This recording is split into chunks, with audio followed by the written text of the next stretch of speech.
Salam Bapak Mama, saudara-saudara sekalian. Selamat kita berjumpa lagi di Minggu Sengsara Tuhan Yesus yang kedua pada pagi hari ini dan di minggu kedua bulan Maret pada pagi hari ini. Bapak Mama, saudara-saudara yang saya kasihi dalam Tuhan, tema yang akan kita renungkan bersama dalam ibadah Minggu Sengsara yang kedua ini adalah Yesus menderita akibat dosaku. Sekali lagi, Yesus menderita akibat dosaku. Bapak Mama, saudara-saudara, berbicara tentang penderitaan, saya percaya bahwa kita semua yang ada ini pasti pernah menderita, baik itu secara fisik maupun secara batin. Atau ada yang dalam ruangan ini tidak pernah menderita. Saya percaya bahwa kita semua pernah menderita. Tetapi Bapak Mama, ketika kita bilang bahwa dalam hidup kita tidak pernah mengalami penderitaan, maka sebenarnya kita membohongi diri kita sendiri. Mungkin secara fisik kita kelihatan aman-aman saja, tetapi secara batin kita menderita karena berbagai pergumulan yang ada di sekitar kita. Karena itu Bapak Mama, penderitaan dapat dibagi dalam 4 bagian. Yang pertama itu penderitaan karena kelalaian dan juga kesalahan pribadi. Banyak contoh Bapak Mama, di mana kita tahu bahwa minum mabuk itu tidak baik, tetapi kita minum dan akhirnya kita bawa motor, dan karena dalam keadaan mabuk tidak fokus maka celaka. Nah, itu celaka yang kita sebabkan sendiri. Ada banyak contoh-contoh praktis. Yang berikut Bapak Mama, hal yang kedua, menderita karena perbuatan orang lain. Contoh seperti kita tidak tahu apa-apa, tetapi orang caci maki kita, orang aniaya kita, dan juga melakukan hal-hal yang seharusnya tidak kita terima. Ada banyak contoh-contoh yang kita bisa teruskan dalam hidup kita. Hal yang ketiga, menderita karena bencana alam. Ketika seroja, banjir, itu kita akan menderita kerugian. Ketika menimpa kehidupan kita, maka kita akan menderita banyak kerugian dalam kehidupan kita. Dan yang keempat, menderita karena iman. Karena melakukan ajaran Tuhan Yesus, lalu kita ditolak, diolok, bahkan tidak disenangi. Hal yang keempat ini Bapak Mama dialami oleh jemaat-jemaat di mana Petrus menulis surat ini dan ditujukan bagi mereka, di mana mereka menderita karena iman percaya mereka kepada Tuhan Yesus. Adanya penolakan kepada orang-orang yang percaya kepada Tuhan Yesus. Dalam situasi yang demikian Bapak Mama, jemaat-jemaat mempertanyakan di mana Tuhan.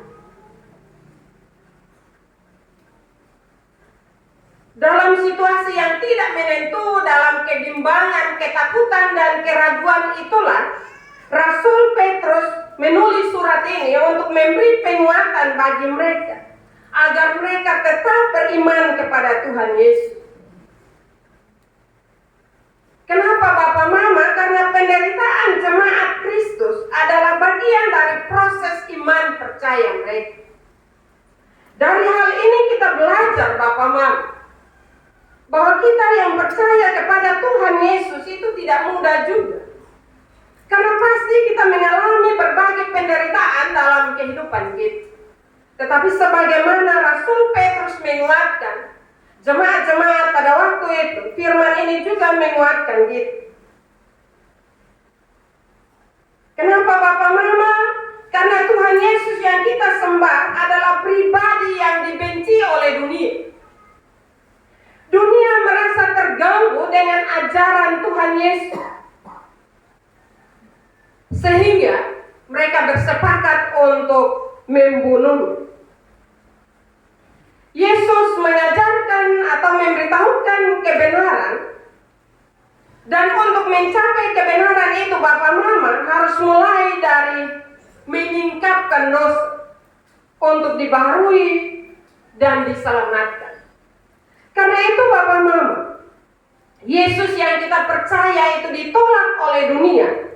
Makanya jangan heran Bapak Mama, kita yang percaya kepada Kristus sampai saat ini seharusnya kita belajar dari kehidupan orang-orang Yahudi untuk tidak mengulangi kesalahan itu. Sadar atau tidak, kita juga sering menolak ajaran kebenaran firman Tuhan. Kadang kita merasa terganggu ketika firman itu mengajar kita, menegur kita. Kadang kita merasa terganggu dan bahkan kita juga tidak suka. Nah, sekali lagi Bapak Mama, bahwa itu sebuah proses iman percaya bagi kehidupan kita. Apakah kita bertahan atau tidak? Bapak Mama, saudara-saudara yang saya kasihi dalam Tuhan kita Yesus Kristus, hari ini kita berkumpul dalam suasana penuh makna. Bukan hanya untuk merayakan Minggu Sengsara yang kedua saja, tetapi juga untuk menyaksikan baptisan dari 4 orang anak yang dimeterikan menjadi ahli waris. Dalam momen yang berharga ini kita diingatkan akan kesaksian dan pengorbanan Yesus yang telah menderita karena dosa kita. Bapak Mama, dalam kitab pertama Petrus pasal 1 ayat 18 hingga ayat yang ke-25, kita melihat bagaimana Petrus menasihati hamba-hamba untuk tunduk kepada majikan, bahwa ketika mereka menderita, ini adalah pengingat bagi kita bahwa dalam kehidupan ini kita mungkin akan menghadapi berbagai penderitaan dan juga tantangan hidup. Tetapi kebenaran firman Tuhan menguatkan kita bahwa kita tidak sendirian. Yesus Tuhan kita telah terlebih dahulu mengalami penderitaan yang jauh lebih besar dari apa yang kita derita di dunia ini. Penderitaan yang diterima dengan rela. Ayat 19 sampai 20. Di situ Petrus menekankan bahwa penderitaan yang kita alami karena berbuat baik adalah sesuatu yang dapat diterima di hadapan Tuhan. Yesus sendiri tidak bersalah, tetapi ia rela menanggung penderitaan demi keselamatan kita. Bapak Mama, dalam baptisan anak-anak hari ini akan dibaptis lewat orang tua mengakui bahwa anak-anak ingin mengikuti jejak Kristus, meskipun mereka mungkin tidak sepenuhnya memahami betapa besarnya pengorbanan Kristus. Tapi ini adalah tanggung jawab para orang tua dan juga para saksi untuk melanjutkan ajaran Yesus dalam kehidupan anak-anak. Kadang ajaran Yesus itu batas kepada para orang tua. Karena itu hari ini Bapak Mama akan berjanji di hadirat Tuhan. Janji itu hanya jangan sekedar diucapkan, tetapi harus dilanjutkan di dalam mendidik dan membesarkan anak-anak yang Tuhan percayakan bagi Bapak Mama. Hal yang kedua, teladan Kristus dalam penderitaan. Petrus menyatakan bahwa kita dipanggil untuk mengikuti teladan Kristus. Yesus menderita tanpa mengeluarkan kata-kata kasar, tanpa membalas, tanpa mengeluh. Ini adalah teladan yang harus kita pegang, terutama kita menghadapi kesulitan dalam hidup. Mampukah kita, Bapak Mama,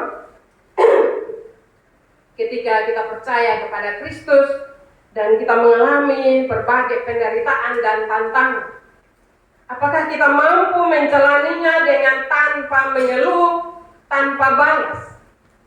Ini pergumulan berat Bapak Mama bagi kehidupan iman Kristiani kita. Karena kita akan balas.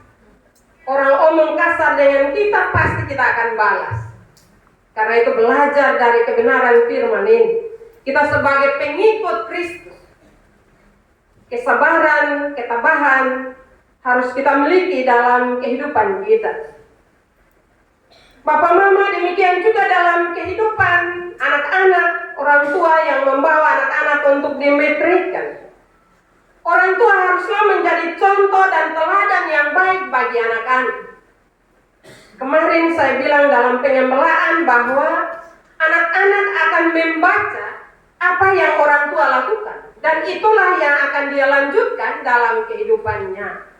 Karena itu, Bapak Mama sebagai orang tua, tulislah sesuatu yang berharga, tampakkanlah sesuatu yang baik bagi anak-anak dalam pertumbuhan mereka.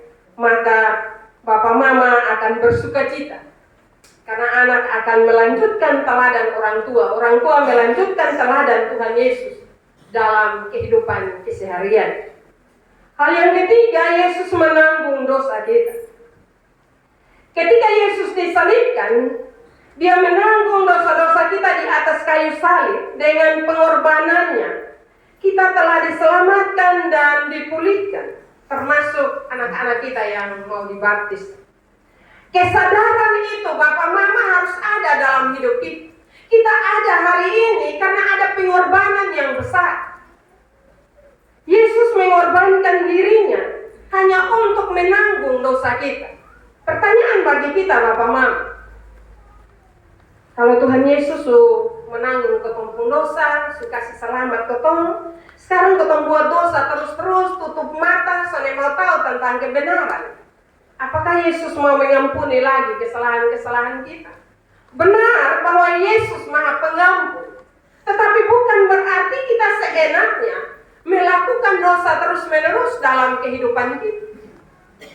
Karena Yesus datang mengampuni dosa kita, dia datang tergantung di atas kayu salib untuk menebus dosa kita. Itu dia satu kali, Bapak Mama. Dia datang yang kedua, itu menghakimi. Karena itu kesadaran itu harus dimiliki oleh setiap orang yang percaya kepada Tuhan, termasuk di dalamnya para orang tua dan para saksi. Karena itu Rasul Petrus bilang, hiduplah dalam ketaatan. Takut kepada Tuhan itu penting di dalam kehidupan kita, supaya kita tidak mengulangi dosa yang sama. Kita ulangi terus-menerus dalam hidup kita, dan kita bilang gampang. Tuhan Yesus itu Maha Pengampun, benar. Tetapi bukan berarti kita harus anggap remeh dia terus. Hal yang terakhir, kembali kepada gembala yang baik. Ayat yang ke-25. Petrus mengingatkan kita bahwa Yesus adalah gembala dan pengawas jiwa kita. Dan juga kepada kita dan para saksi, untuk mempercayakan anak-anak kita dan semua pergumulan kita hanya kepada Sang Gembala Agung dalam berbagai situasi kehidupan kita. Papa Mama, Yesus adalah Sang Gembala yang baik, tetapi juga pengawas jiwa kita. Kita menyadari bahwa di dalam menjalani hidup ini ada yang mengawasi kita.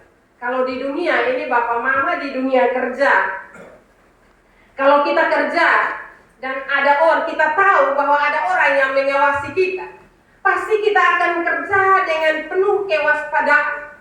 Kita kerja dengan penuh kehati-hatian. Kenapa? Karena takut salah.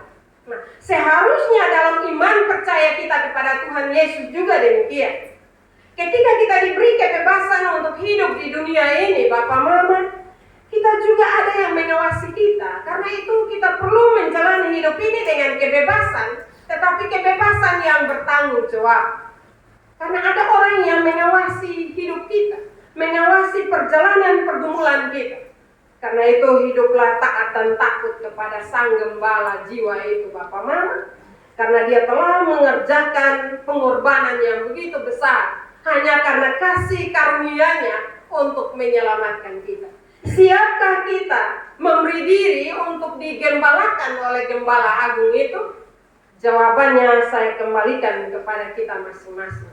Teladanilah pengorbanan Kristus dan menyebarkan kasih-Nya kepada dunia dan menjalani hidup yang berkenan di hadapan-Nya. Mintalah pimpinan Roh Kudus agar Roh memampukan kita untuk menjalani hidup di dunia ini seturut dengan firman-Nya. Firman Tuhan memberkati kita pada pagi hari ini. Amin.